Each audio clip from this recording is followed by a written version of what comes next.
So there is a question number 8.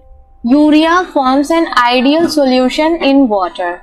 Determine the vapor pressure of an aqueous solution containing 10% by mass of urea at 40 degrees Celsius. Vapor pressure of water at 40 degrees Celsius is equal to 55.3 mm of Hg.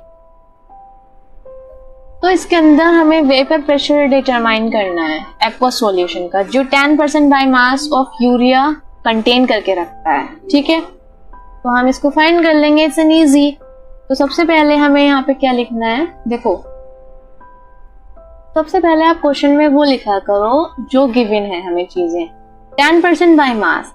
ठीक है, तो 10% by mass, 10% by mass mean क्या है इसका, means 10 gram urea present in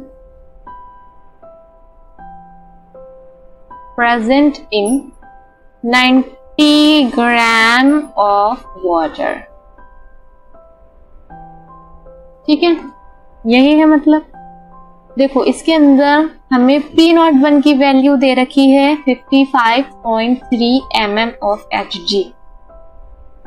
P01 की value कितनी दे रखी है, 55.3 mm Hg. ठीक है, W1 की वैल्यू दे रखी है 90 ग्राम. मॉलिक्यूलर वेट कितना है इसका, M1 लिखो,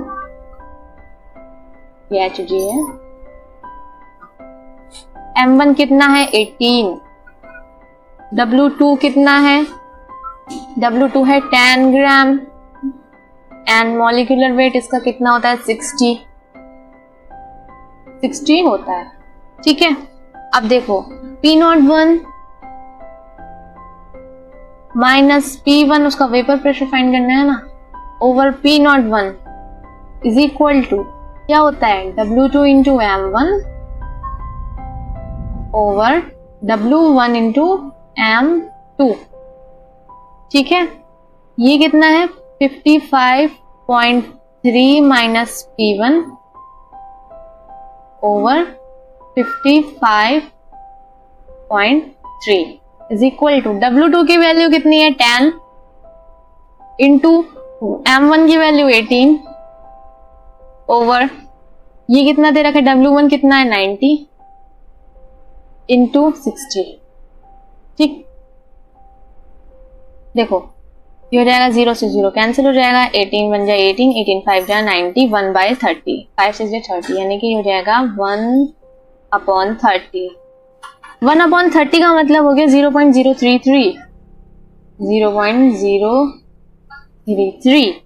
ठीक है, अब देखो यहां से हम कर सकते हैं 55.3 minus P1 is equal to 0.033 into 55.3. 55.3. ठीक, अब देखो माइनस का P1 ये रह जाएगा यहीं पर ही. अब देखो इसमें क्या करते हैं हम, देखो ये हो जाएगा 55.3 माइनस P1 हो जाएगा 55.3 minus P1 is equal to 0.033 into 55.3 हो जाएगा 1.82. ठीक है, यहाँ पे P1 को ऐसे ही मैंने छोड़ दिया 1.82 माइनस 55.3, तो ये हो जाएगा 53.48. 53.48 माइनस का P1, ये मैंने माइनस से माइनस काट दिया, तो ये हो जाएगा P1 की वैल्यू 53.48 mm Hg. ओके, तो क्या आपको समझ में आया होगा. Okay, thank you so much.